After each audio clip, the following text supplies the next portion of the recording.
আপনাদের কি দরকার এখানে? দরকারটা কি? এ তুমি কি বলছো শুভ্র? আমাদের বাড়ির আপনাদের বাড়ি কি কোন আত্মীয় মারা গেছে কি?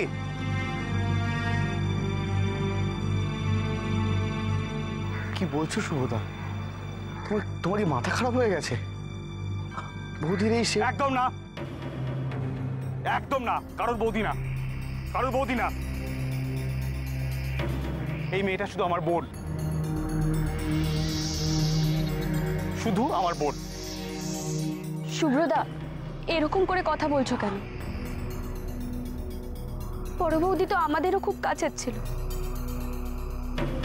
আমাদেরও কষ্ট হচ্ছে। কারো কষ্ট হচ্ছে না,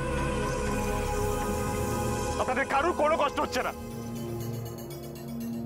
আজকে আমার বোনটা এখানে শুয়ে রয়েছে, এই পরিণতি হয়েছে যাদের জন্য, তারা প্রত্যেকে আমার সামনে দাঁড়িয়ে আছে, আর আমি কিছু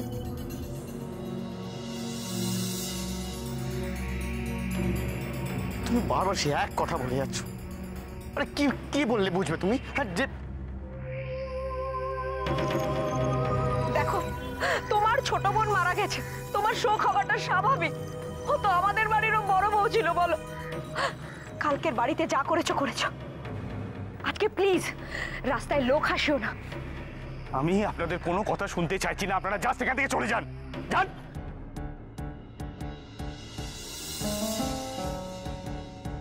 চলে যাব মানে? কি ব্যাপারটা কি? এই যে শুভ্র, আপনি কি চাইছেন বলুন তো? হ্যাঁ, আমি এসে থেকেই দেখছি আপনি এই বাড়ির সকলকে অ্যাকুজ করেই চলেছেন। কেন? হ্যাঁ, মানছি আপনার মনের জন্য আপনার কষ্ট হচ্ছে, দুঃখ হচ্ছে,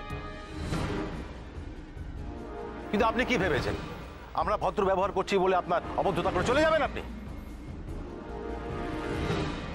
বাবা শুভেন্দু, থাক না এসব। বাবা, তুমি এর মধ্যে কথা বলো না। আপনার অসুবিধা থাকলে চলে যান, মাধুরী সৎকার আমরা করবো। খবরদার, কেউ আমার বোনের বডি টাচ করবে না, কেউ ধরবে না। আমার বোনকে মেরে আবার এখানে এসে বড় বড় কথা বলছেন, লজ্জা করছে না? যান, বেরিয়ে যান।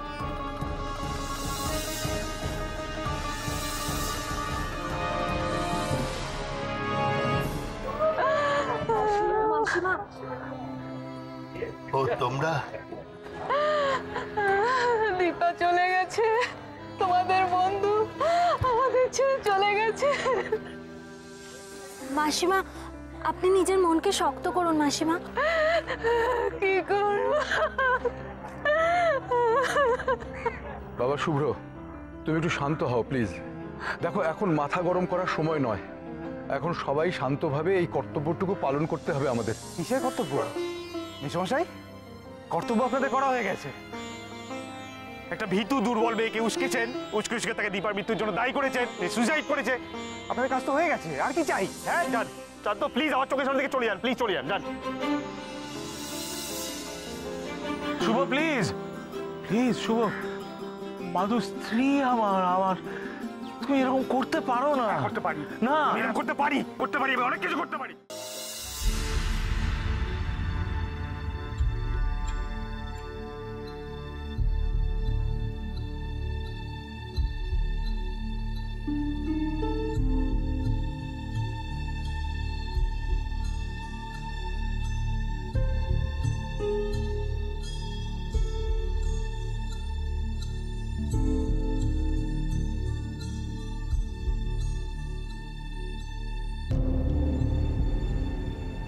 একটু শান্ত হও, শান্ত হও।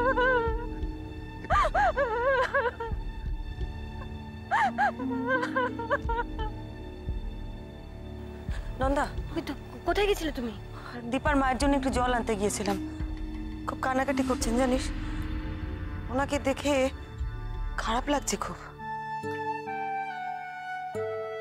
কিছু ভাবছো? হ্যাঁ, একটা কথা শুনে না খুব অবাক হলাম। অবশ্য পুরোটা জানি না, পুরোটা ভালো করে জানতে হবে। কি? দীপার মা বলছিলেন, একটু বলেই থেমে গেলেন। নন্দা, দীপার বোধহয় এই বিয়েতে মত ছিল না। ও মা, তাই? হ্যাঁ, মনে হয়। এমন একটা সিচুয়েশন জিজ্ঞেস করতেও পারলাম না, তবে এটা ভালো করে জানতে হবে পরে। শুভ্র কোথায় রে? শুভ্রকে তখন ওদিকে দেখেছিলাম। ওইদিকে? হ্যাঁ, যাবে? চল চল।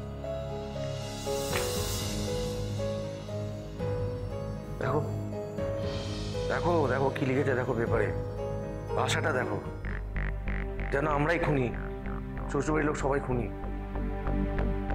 এই পাড়া প্রতিবেশী আত্মীয় স্বজন কি ভাববে এটা পড়লে? আর এসবের জন্য দায়ী কে? বর্দার শালা আর মায়ের গুরু বোনের ওই ছেলের বউ পরমা মিত্তির। কি লিখেছে দেখি?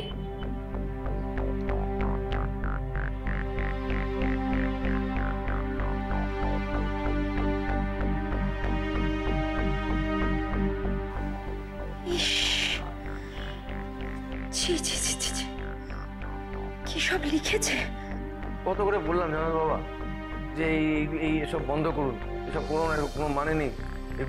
দীপার একটা নিছক অ্যাক্সিডেন্ট, আর বড় বৌদি তো আপন বলা ভুলবশে কি করে ফেলেছে, এসবের জন্য আমরা কেউ দায়ী নই। এই দুটো মৃত্যুতে আমাদের কারো কোনো হাত নেই। এগুলো বন্ধ, এই বদনাম দেওয়াটা বন্ধ করুন। শুনলো না, কোনো কথা শুনলো না। আমি তোমাদের নামে কথা বললাম যে বাবা মার মনের চাপ বাড়ছে, কোনো কথাই আমার শুনলো না। কি বললো শুনি? কি আর বলবো, ওনার উপরে হুমকি দিল। কবি, হ্যাঁ তুমি কাল পরমা মিত্রের বাড়িতে গিয়েছিলে, হ্যাঁ, কই আমাকে জানাওনি কেন? জানো এই অবস্থায় পারমিশন নেব এখন, যা সবার মনের অবস্থা। তাই বলে তুমি কাউকে কিছু জানাবে না? এভাবে ওদের বাড়িতে গিয়ে এই ধরনের কথাবার্তা বললে ওদের তো ধারণা হবে যে এই সব কিছুর মূলে আমরা আছি, আমরা ইচ্ছে করে ইনভেস্টিগেশনটা বন্ধ করতে চাইছি। আরে কিসের ইনভেস্টিগেশন? হ্যাঁ, আরে পাতি গোয়েন্দা ইনভেস্টিগেশনের নামে আমাদের হ্যারাস করছে। এই বড়বদির দাদা নালিশ করেছে, ব্যাস পুলিশের জেরা শুরু হয়ে গেল।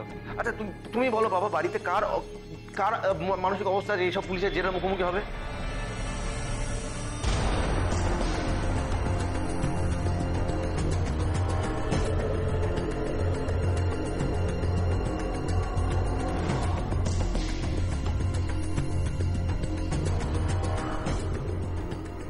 তুই একটু উপরে থাক, আমি ওর সাথে কথা বলে আসছি।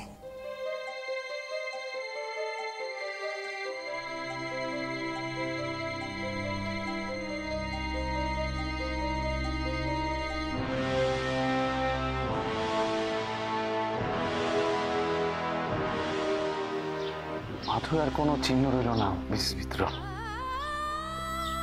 সব শেষ হয়ে গেল, শুধু স্মৃতি পড়ে থাকলো।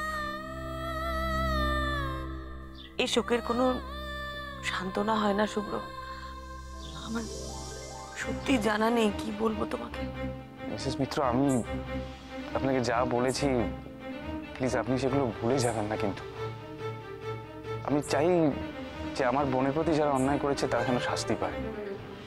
দেখুন, আত্মা আছে কি নেই আমি জানি না, কিন্তু ওই লোকগুলোর বিচার হলে আমার মনে হয় আমার মাধুর আত্মা শান্তি পাবে।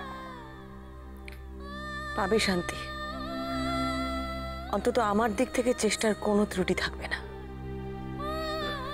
আপনি আমাকে একটা কথা বলুন তো, লক্ষ্মী পুজোর দিন মাধুরীর সাথে আপনার কি কথা হয়েছিল? মানে কোনো যোগাযোগ হয়েছিল সেদিন?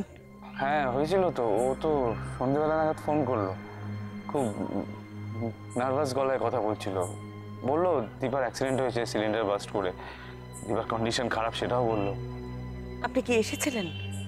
না, আমি তো তখন অফিসে ছিলাম, কিছু ফরেন ডেলিগেটসরা এসেছিলেন, একটা প্রেজেন্টেশন ছিল। আমি তো বেরিয়েছি তখন বেশ রাত, তা হবে প্রায় রাত 1:30-2 হবে। রবি ফোন করলো, করে বললো সব শেষ। আমি শুনেই হাসপাতালে চলে গেলাম। শ্মশান থেকে ফেরার পথে একটা কথা আমার কানে এলো, তোমরা নিজেদের মধ্যে বলা বলি করছিলে। এতই যদি আপত্তি তাহলে ও বাড়িতে বিয়ে করতে গেল কেন?